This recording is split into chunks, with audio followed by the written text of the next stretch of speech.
Hey guys, welcome back to my channel. आज का जो हमारा टॉपिक है वो है पीटीयू बीटेक का, जो आपका सेकंड सेमेस्टर है। उसमें आपका केमिस्ट्री का जो थर्ड यूनिट है, intermolecular forces and potential energy surfaces.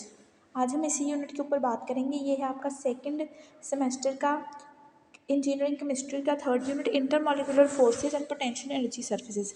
इसमें मेनली हम क्या बात करते हैं कि एटम्स के बीच में जो है आयंस कैसे फॉर्म हो रहे हैं, कैसे आयनिक बॉन्ड्स फॉर्म हो रहे हैं, कैसे कैसे जो भी है ना, इसमें एटम्स और मॉलिक्यूल्स के अंदर जो भी पार्ट्स हैं, बॉन्ड्स बन रहे हैं, उनकी हम फॉर्मेशन को देखेंगे। ठीक है। सबसे पहले जो पीटीयू का आपका सिलेबस है उसमें इसमें आपको बताया कहा हुआ है ionic, dipolar and van der Waals forces के बारे में। सबसे पहले हम पता करेंगे कि आयनिक फोर्स होती क्या है। ठीक है, तो एक तो आप नोट्स बना लीजिएगा, साथ साथ लिख लीजिएगा। ठीक है, अगर किसी बच्चे को इसका पीडीएफ चाहिए तो मुझे कमेंट सेक्शन में बता सकते हैं। फर्स्ट आपका जो पार्ट है वो है आयनिक बॉन्ड। आयनिक बॉन्ड क्या है? The electrostatic force of attraction which holds the two oppositely charged ions together is called the ionic bond. Ionic bond क्या है? जो दो ऑपोजिटली चार्ज यानी कि प्लस में कोई एक आयन है, यानी कि एक कटायन है कह लो, और एक अनायन है। जो ये कटायन और अनायन के बीच में फोर्स लग रही है, इलेक्ट्रोस्टैटिक फोर्स लग रही है, ताकि वो दोनों आपस में जुड़े रहें, उसे हम कह रहे हैं ionic bond. The electrostatic force of attraction, attraction की फोर्स है, इसमें कोई रिपल्शन की बात नहीं है, ओनली अट्रैक्शन की बात है। जो ये इस टाइप की जो आपकी फोर्स ऑफ अट्रैक्शन है, इसे हम कहते हैं आयनिक बॉन्ड। ठीक है, ये कटायन और अनायन के बीच में लगती है। जैसे यहाँ पर एक तो ये डायग्राम बना के शो किया हुआ है कि एक जो मॉलिक्यूल है उससे एक जो हमारा इलेक्ट्रॉन है वो जा रहा है दूसरे में, क्योंकि दूसरे में एक इलेक्ट्रॉन कम है ताकि इसका ऑक्टेट पूरा हो जाए। और जो ये वाला है तब इसमें एक एक जो इलेक्ट्रॉन जब चला गया तो इस पर आ गया पॉजिटिव चार्ज ए पर, और जो बी है उसके इलेक्ट्रॉन्स पूरे हो गए, ऑक्टेट पूरा हो गया। ठीक है, या तो आप ये एग्जाम्पल देख लीजिए, अदरवाइज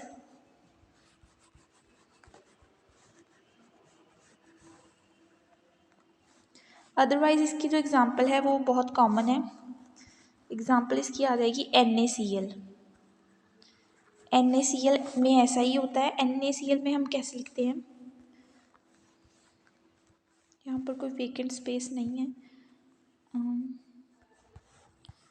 यहाँ बता देती हूँ आपको। NaCl में हम लिखते हैं ऐसे Na पॉजिटिव, क्योंकि इस पर एक इलेक्ट्रॉन जो है एक इलेक्ट्रॉन ज़्यादा होता है, और जो Cl है उसमें एक इलेक्ट्रॉन की कमी होती है। तो NaCl plus Na plus plus Cl negative becomes NaCl molecule. ठीक है, आयनिक बॉन्ड तो ये हो गया। आयनिक बॉन्ड क्या है, जनरली किस में बनता है, आप ये लिख लीजिएगा अपने नोट्स में कि मेटल और नॉन मेटल के बीच में बनता है ये बॉन्ड।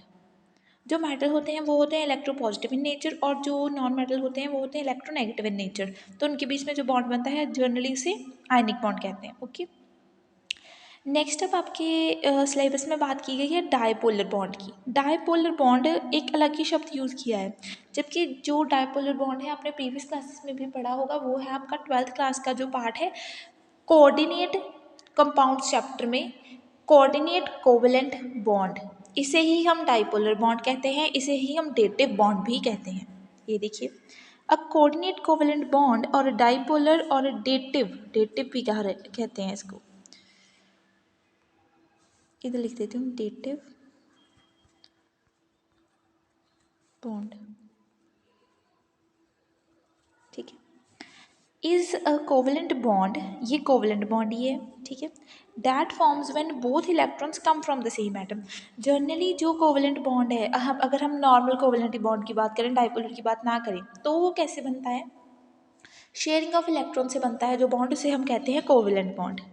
अब इसकी एक सब ब्रांच कह लो आप, वो टाइप है ये डायपोलर, इसे हम कहते हैं कोऑर्डिनेट कोवेलेंट बॉन्ड।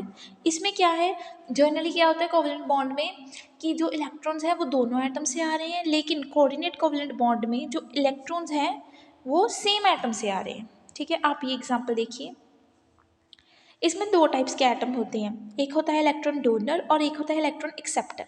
जैसे कि यहाँ पर ऑक्टेट तो पूरा है, इस वाले मॉलिक्यूल में, लेकिन ये जो है अपने दोनों इलेक्ट्रॉन जो है डोनेट कर रहा है। ये है इलेक्ट्रॉन एक्सेप्टर, इसमें 2 इलेक्ट्रॉन की कमी है।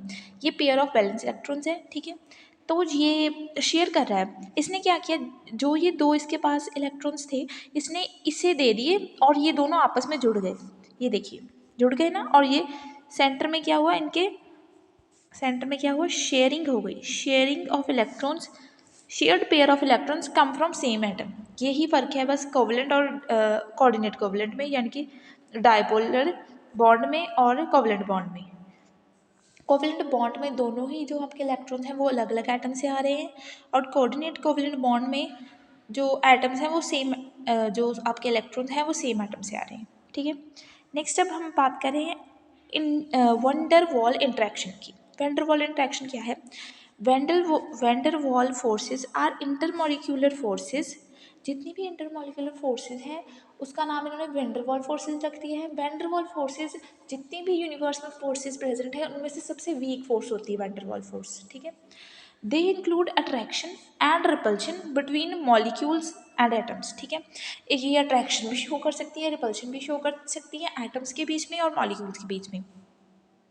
Unlike stronger covalent and ionic bonds, ये कोवलेंट और आयनिक बॉन्ड्स की तरह नहीं है। विच इन्वॉल्व द शेयरिंग और transfer of electrons between atoms, जिनके बीच में शेयरिंग या ट्रांसफर ऑफ इलेक्ट्रॉन्स होता है। वैन डर वाल जो है वो बहुत वीकर है। Van der Waal forces are weaker and result from transient electrical charges that occur even in neutral molecules, ठीक है। जो वैन डर वाल फोर्सेज, उन्होंने यही कहा कि वैन डर वाल फोर्सेज जो हैं वो तब अक्कर करती हैं अगर तो इलेक्ट्रिकल चार्ज डिस्ट्रीब्यूशन है आपके किसी मॉलिक्यूल के ऊपर। अगर इलेक्ट्रिकल चार्ज डिस्ट्रीब्यूशन नहीं भी है, मॉलिक्यूल न्यूट्रल है, न्यूट्रल में भी वो इंड्यूस होकर डायपोल बना देता है और उससे जो वैन डर वाल इंट्रैक्शन शो होती है। अब वैन डर वाल फोर्सेज कितने टाइप्स की है, 3 टाइप्स की है। फर्स्ट है डिस्पर्जन और लंडन फोर्सेज, सेकंड है डाइपोल डाइपोल फोर्सेज, और थर्ड है डाइपोल इंड्यूस्ड डाइपोल फोर्सेज। सबसे पहले हम बात करेंगे डिस्पर्जन फोर्सेज। ये आपने टॉपिक पहले भी पढ़ा होगा 11th क्लास में, कोई बात नहीं, हम एक बार फिर से रिपीट कर देंगे। डिस्पर्जन फोर्सेज और London forces, the force of attraction between 2 temporary dipoles. जो डाइपोल परमानेंट नहीं है, टेम्परेरी है, खुद से बना है, उससे उस 2 टेम्परेरी डाइपोल्स के बीच में जो फोर्स ऑफ अट्रैक्शन है उसे हम डिस्पर्जन कहेंगे, लंडन डिस्पर्जन फोर्स। और इंट्रैक्शन एनर्जी जो है ये आपने याद रखना है, ये डायरेक्टली प्रोपोर्शनल है 1/r⁶ से। यहाँ कह लो इन्वर्सली प्रोपोर्शनल टू r⁶ या डायरेक्टली प्रोपोर्शनल टू 1/r⁶। जो यहाँ r है वो क्या है, डिस्टेंस उन दोनों पार्टिकल्स के बीच का, और जो इसका डिस्टेंस कितनी देर तक वैलिड रहती है, वीकर फोर्स है तो ओनली 500 पिकोमीटर तक वैलिड रहती है, ठीक है। अब इसके डायग्राम, ये एक मॉलिक्यूल है, इसमें जो चार्ज है, पहले तो न्यूक्लियस बीच में होता है, ऐसे होता है, न्यूक्लियस बीच में होता है और जो इलेक्ट्रॉन्स हैं वो साइड पर मतलब डिस्ट्रीब्यूटेड होते हैं। पर जब टेम्परेरी डाइपोल बनते हैं तो वो कुछ इस तरीके से डिस्ट्रीब्यूट हो जाते हैं। ये 2 हीलियम के एटम्स हैं और इसमें जो चार्ज है वो इस तरह से डिस्ट्रीब्यूट हो गया, हीलियम हीलियम, और यहाँ पर हम लिख देंगे डेल्टा नेगेटिव। चार्ज को रिप्रेजेंट डेल्टा नेगेटिव से करते हैं, डेल्टा नेगेटिव, डेल्टा पॉजिटिव, यहाँ पर भी डेल्टा पॉजिटिव, यहाँ पर भी डेल्टा नेगेटिव। अब जो ये पॉजिटिव और जो ये नेगेटिव है इसके बीच का जो इंट्रैक्शन है इसे हम लंडन डिस्पर्जन फोर्स कह रहे हैं, ठीक है। ये टेम्परेरी डाइपोल फॉर्म हुए हैं, ठीक है, टेम्परेरी थोड़ी देर के लिए ये बने हैं। तो जो ये हैं, तो जो इसके बीच में फोर्स है वो है डिस्पर्जन फोर्स, टेम्परेरी डाइपोल्स के बीच में। अब next dipole dipole forces. Dipole dipole forces act between the molecules possessing permanent dipole. जैसे पिछले वाले जो हमने पढ़ा वो था 2 टेम्परेरी डाइपोल, वैसे ही ये वाला जो है वो है पोजेस परमानेंट डाइपोल, ठीक है। ends of the dipoles possess partial charges and these charges are shown as Greek letter delta, जो मैंने आपको बता ही दिया।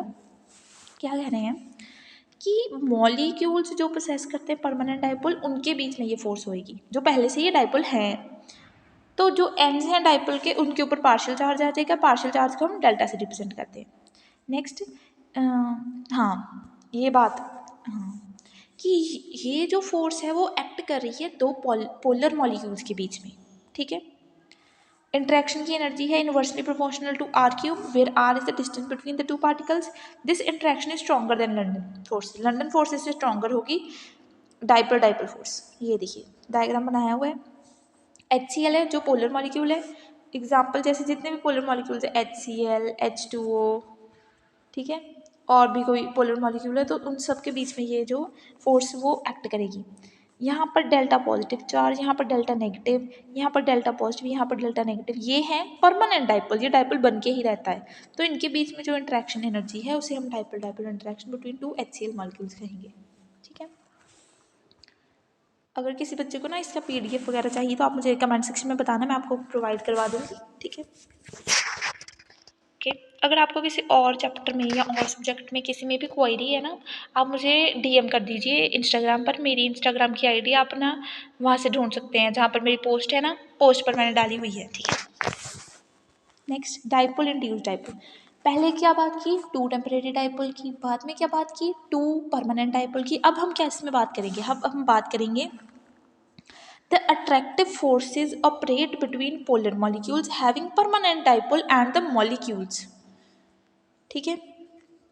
परमानेंट डाइपोल भी होगा और मॉलिक्यूल्स के बीच की interaction. Permanent dipole of the polar molecules induces dipole on the electrically neutral molecule by deforming the electronic cloud. ये आप लिख लीजिए यहाँ पर, डीफॉर्मिंग द इलेक्ट्रॉनिक क्लाउड है।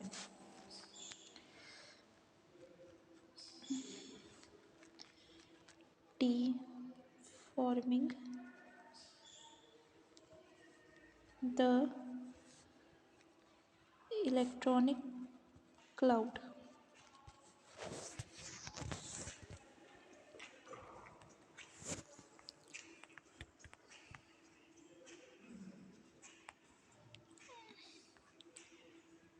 इसके बाद में इसमें क्या बात की गई है कि जो फोर्स है वो परमानेंट डाइपोल और एक मॉलिक्यूल के बीच में है, और जो ये परमानेंट डाइपोल है ये ऐसी एनर्जी प्रोड्यूस करता है, ऐसी फोर्स ऑफ अट्रैक्शन प्रोड्यूस कर रहा है कि जो साथ वाला इसका मॉलिक्यूल है उसमें भी डाइपोल जनरेट करवा देता है, जो ऑलरेडी न्यूट्रल है। न्यूट्रल में भी डाइपोल जब जनरेट हो जाता है, मतलब टेम्परेरी डाइपोल जनरेट होता है, तब हम उसे इंड्यूस्ड डाइपोल कहते हैं।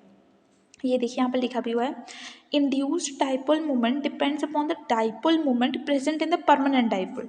परमानेंट डाइपोल में जो प्रेजेंट है उससे ही जो नॉन परमानेंट डाइपोल है, यहाँ जो आप कह लीजिए न्यूट्रल मॉलिक्यूल है, उसमें जो डाइपोल इंड्यूस होगा वो परमानेंट वाले के ऊपर डिपेंड करेगा। और जो पोलराइजेबिलिटी ऑफ द इलेक्ट्रिकल, हाँ, तो पोलराइजेबिलिटी भी चेंज होगी। ये देखिए एग्जाम्पल में दिया हुआ है, ये एक पोलर मॉलिक्यूल है जो परमानेंट डाइपोल है। यहाँ पर परमानेंट डाइपोल यानी कि इसका पॉजिटिव भी लगा हुआ है, नेगेटिव लगा हुआ है, ठीक है। और एक नॉन पोलर मॉलिक्यूल है, पहले वो देखने में ऐसा था जैसे होता ही है, जैसे सेंटर में न्यूक्लियस है और नॉर्मल मॉलिक्यूल है कोई भी नॉन पोलर। जब जब जब जब जब जब ये मॉलिक्यूल इस मॉलिक्यूल की छत्र छाया में आया या इसके पास आसपास आया, तो इसने क्या किया, इसने इस मॉलिक्यूल के ऊपर भी एक डाइपोल फॉर्म करवा दिया। इस मॉलिक्यूल के ऊपर भी एक डाइपोल फॉर्म हो गया, इधर पॉजिटिव चार्ज आ गया, इधर नेगेटिव चार्ज चला गया, तो ये बन गया induced dipole in a non polar molecule.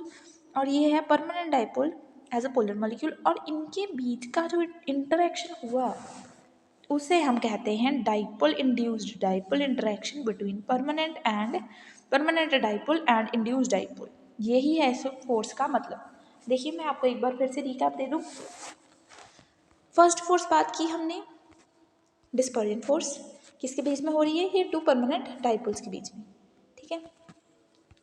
Second dipole dipole force, वो किसके बीच में हो रही है, दोनों परमानेंट डाइपोल के बीच में, सॉरी पहली हो रही है आपकी टू टेम्परेरी डाइपोल के बीच में, सॉरी जो पहली है वो हो रही है टू टेम्परेरी डाइपोल के बीच में। जो सेकंड है डाइपोल डाइपोल वो हो रही है टू परमानेंट डाइपोल के बीच में, ठीक है, टू परमानेंट डाइपोल के बीच में। जो थर्ड है वो है परमानेंट डाइपोल और एक इलेक्ट्रिकली न्यूट्रल मॉलिक्यूल के बीच में, ठीक है। परमानेंट डाइपोल जो इलेक्ट्रिक न्यूट्रल मॉलिक्यूल है उसको भी डाइपोल बना देता है, इंड्यूस कर देता है उसको भी, और इसी फोर्स को हम डाइपोल इंड्यूस डाइपोल इंट्रैक्शन कहते हैं, ठीक है। अब आपका जो नेक्स्ट टॉपिक है वो है आइडल एंड रियल गैस। ये आपका एक प्रीवियस ही टॉपिक है, जैसे आपका था, आपका 11th में था ना, गैसेस के ऊपर पूरा चैप्टर था, बर्ज law and all that things, उसी का ये पार्ट है। तो इसके बारे में देखते हैं, ideal and real gas. An ideal gas is compose of randomly moving minute particles. Minute का मतलब यहाँ पर है छोटा, small. An idle gas is composed of randomly moving minute particles. Idol gas है वो छोटे छोटे पार्टिकल से बनी हुई है, विच अंडरगो इलास्टिक कोलिजन्स, जो कि इलास्टिक कोलिजन शो करते हैं। कोलिजन दो टाइप के होते हैं, elastic and in elastic collisions, ठीक है। Real gases are the ones which do not follow the ideal relations of gas law, ठीक है। रियल गैस की क्या होगी डेफिनेशन, कि रियल गैस वो गैस है जो गैस लॉ के रिलेशंस को ओबे नहीं करती, ठीक है। The deviation of real gas from ideal gas behaviours occur due to the assumption, जो डेविएशन हम निकालते हैं रियल गैस का आइडल गैस बिहेवियर से, वो हम कैसे निकालते हैं, अजम्पशन से, कि if pressure increases then volume decreases. ये हम डेविएशन जो अपना रियल गैस का निकालते हैं आइडल गैस से, वो हम इसी एजम्पशन के अकॉर्डिंग चलते हैं कि जो प्रेशर जब इंक्रीज़ करेंगे तो वॉल्यूम घट जाएगी, लेकिन इसका जो कोई भी फिजिकल सिग्निफिकेंस नहीं है, क्योंकि ये एक कह लो अब हमने मन से बनाया हुआ है कि अजम्पशन ली हुई है, ठीक है। The volume will approach a smaller number but will not be zero. जो ये वॉल्यूम डिक्रीज़ हुई वो एक स्मॉलर नंबर तक जाती है, ये हमने मान लिया, हमें नहीं पता ऐसा हो रहा है नहीं, और हमने मान लिया कि जो वॉल्यूम है it will approach a smaller number but will not be zero. Zero कभी नहीं होगी, V can not be zero, V is not equal to zero, because the molecules will occupy some space that can not be compressed further. क्योंकि जो gas के molecule है उनको जितना मर्जी कंप्रेस कर लो, कुछ ना कुछ तो वो एरिया लेंगे ना। ऐसा थोड़ी कि अब मैंने किसी कंटेनर में गैस फिल की, उसको कंप्रेस कर दिया तो गैस गायब ही हो गई, है तो है ना वहाँ पर, अगर कंप्रेस भी हुई। अगर हम एलपीजी की बात करें, एलपीजी सिलेंडर्स होंगे आपके सबके घर में, अब जो वो सिलेंडर है उसमें ऐसा थोड़ी है कि उन्होंने कंप्रेस करके गैस भेजी है तो वो कोई वेट ही नहीं है सिलेंडर का, फील ही नहीं हो रहा, या गैस बाहर ही नहीं आ रही आप जब गैस ऑन कर रही हो, ऐसा तो नहीं है ना। मतलब कि कुछ ना कुछ तो जो वॉल्यूम वो वहाँ पर रहेगा ही, और जो आगे उसको कंप्रेस और हम कर भी नहीं सकते, ठीक है। इसके बाद हम बात कर रहे हैं डेविएशन की, deviation from ideal behaviour. The experimental observation of gases correctly corresponds to the theoretical model। Experiment भी करके देख लिया उन्होंने, कहा जब एक्सपेरिमेंट किया तो भी सेम ही बात निकली जो उन्होंने थ्योरी से निकाली थी, क्योंकि थ्योरी क्या है, वही एक्सपेरिमेंट की जो रिटन अप्रोच है वही थ्योरी होती है। The difficulty arises when we test the extent to which the relationship PV is equal to nRT, ठीक है, ये आपने प्रीवियसली पढ़ा होगा। द आइडल गैस इक्वेशन, ये आइडल गैस की इक्वेशन है, is followed to depict the actual pressure volume temperature relation of gases। वो कह रहे हैं दिक्कत कब आई, जब हमने जो P V equal to N R T का जो आपका आइडल गैस का इक्वेशन था उसको फॉलो किया, ताकि हमें पता चल जाए कि एक्चुअल प्रेशर की, वॉल्यूम की और टेम्परेचर की रिलेशन क्या है। तब हमें पता चला कि to check on this point let us plot P V versus V graph. तो इसके लिए हमने P V versus V graph को प्लॉट किया। पी वी वर्सेज वी,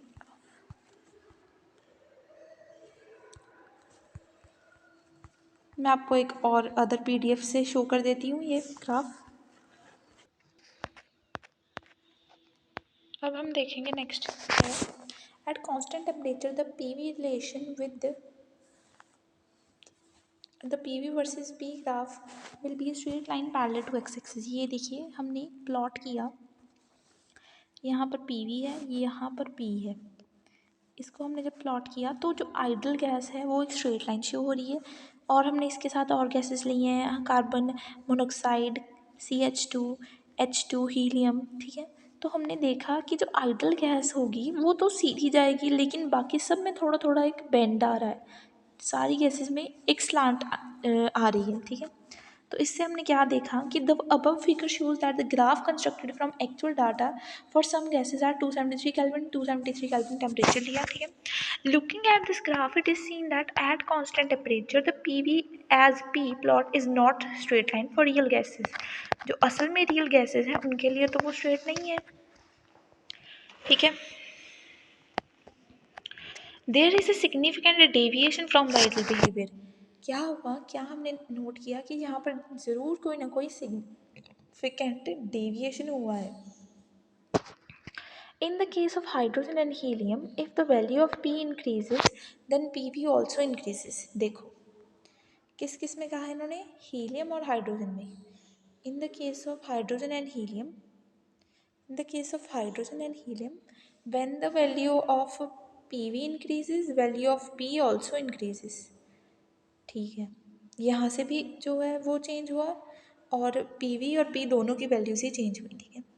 उसके बाद in other cases for example methane यानी कि CH2 and carbon dioxide, initially there is a negative deviation from the ideal behavior and then increase in pressure decreases the value of PV and reaches the minimum value।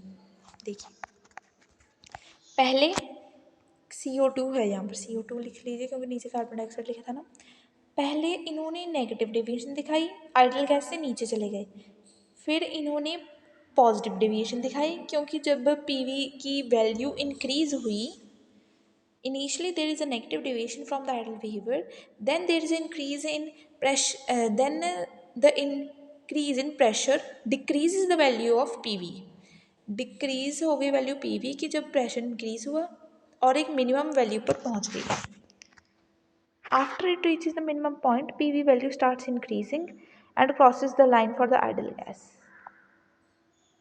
जब वो minimum point पर पहुंच गई तब वो increase होती गई और क्रॉस कर गई लाइन आइडियल गैस की और पॉजिटिव डेविएशन ही शो करने लगी कॉन्स्टेंटली। नेक्स्ट हमने क्या देखा कि so it can be said that the real gases do not follow the ideal gas equation at all temperature and pressure. तो हमने कह दिया कि नहीं फॉलो करें भाई, कोई ऊपर जा रही है किसी का ग्राफ नीचे आ रहा है, ठीक है। तो हमने एक और ग्राफ बनाया प्रेशर और वॉल्यूम के लिए। तो जो आइडियल गैस है उसका ग्राफ ये, जो रियल गैस है उसका ग्राफ ये, ठीक है। आप देख लीजिए पेंसिल से बनाया हुआ है, ठीक है। इसके बाद ये वाला पेज है। हाँ, तो हमने देखा कि deviation of real gas from ideal gas behaviour is also seen when the pressure versus volume graph is plotted. हमने देख लिया कि प्रेशर वर्सेस वॉल्यूम प्लॉट किया तो आइडियल गैस की और बनी एक जो आप कह सकते हैं ग्राफ, और जो रियल गैस है उसका अलग ग्राफ बना। The graph of pressure versus volume coincide with the experimental data that is the real gas. वो जो आपका एक्सपेरिमेंट डाटा है उसके साथ कोइंसाइड भी कर रहा है and theoretical data that is calculated according to Boyle's law, हाँ वो इसके साथ कोइंसाइड कर रहे हैं। It has been observe that at high pressure the measured volume of the gas is more than the calculated volume. हमने क्या देखा कि हाई प्रेशर के ऊपर जो मेजर्ड वॉल्यूम है गैस की वो ज़्यादा है कैलकुलेटेड वॉल्यूम से, but at low pressure the calculated and the measured volume approach each other. लेकिन जब प्रेशर लो है तब जो कैलकुलेटेड और मेजर्ड वॉल्यूम है वो अप्रोच करेंगे एक दूसरे को। But at low pressure, the calculated and the measured volume approach each other. So it can be stated that the real gases do not follow Charles' law, Boyle's law, Avogadro's law perfectly under all the conditions of temperature and pressure। ठीक है, क्या था हमने real gas के बारे में क्या पढ़ा कि जो रियल गैस है वो आइडियल गैस के जो लॉज हैं, रिलेशंस हैं, उनको फॉलो नहीं करती। फिर हमने ग्राफ प्लॉट करके देखा, पहले हमने PV versus P graph plot किया, फिर हमने pressure versus volume graph plot किया। सब प्लॉट वगैरह करके हमने क्या देखा, जो एक्सपेरिमेंटल डाटा है वो थ्योरी डाटा से मैच नहीं कर रहा है, इसका मतलब वो उसको फॉलो नहीं कर रही, ठीक है। इसके बाद का आपका अगला टॉपिक आएगा equation of state of real gases, wonder wall equation of state, ठीक है। इसका डेरिवेशन है और उसके बाद में आपका आएगा वैंडरवाल वाला और टॉपिक्स आएंगे कितने सारे, potential energy change, relation between भी आएगा critical constant and der Waals constant, ठीक है। ठीक है, तो ये सब हम कवर करेंगे नेक्स्ट टॉपिक में। ये देखिए आपका पोटेंशियल एनर्जी सर्फेसिस वाला भी H3 H2F एंड HCN, ठीक है, ये सब हम कवर करेंगे नेक्स्ट वीडियो में। सो आज के वीडियो के लिए इतना ही। अगर आपको कुछ सीखने को मिला हो तो मुझे ज़रूर कमेंट सेक्शन में बताइए आपको कैसा वीडियो लगा, ठीक है। इसके बाद मैं ये वाला चैप्टर यूनिट 3 पहले कंप्लीट करवा दूँगी, फिर मैं यूनिट 2 करवाऊँगी। अभी यूनिट 2 के मेरे पास नोट्स नहीं है, ठीक है, वो मैं आपके लिए रेडी कर रही हूँ। और जो मैथ का था, मैथ का मुझे एक स्टूडेंट ने कहा था कि उनको PDF चाहिए, तो उनको PDF भी मिल जाएंगे, ठीक है, वो भी मैं जल्दी प्रोवाइड करवा दूँगी। और अगर आप चाहते हैं कि मैं इंग्लिश की भी सीरीज़ शुरू करूँ, जो आपकी इंग्लिश है PTU BTech की, तो मैं वो भी शुरू कर देती हूँ। आप मुझे बता दीजिए मैं कब से शुरू करूँ, ठीक है। और एक और सीरीज़ मैं शुरू करने जा रही हूँ जिसमें मैं प्रीवियस ईयर क्वेश्चंस जो हैं उनको प्रीवियस ईयर मतलब पूरा क्वेश्चन पेपर सॉल्व करके उसके ऊपर आपको साथ में ही तो क्वेश्चन समझा दूँगी और साथ में ही आप पढ़ लीजिए उससे, ठीक है। वो मैं एक सीरीज़ शुरू करूँगी। सबसे पहले मैं PPS का वीडियो आएगा उसके ऊपर, वो मेरे नोट्स रेडी हैं, वो आ जाएगा आपका वीडियो PPS के ऊपर। और वैसे मैंने बहुत देर से वीडियो नहीं बनाया है, तो सॉरी स्टूडेंट्स, क्योंकि काफ़ी दिनों से मैंने वीडियो नहीं बनाया हुआ है। कोई बात नहीं, अब मैं थोड़ा रेगुलर हो जाऊँगी, ठीक है। So take care, bye bye, thanks for watching.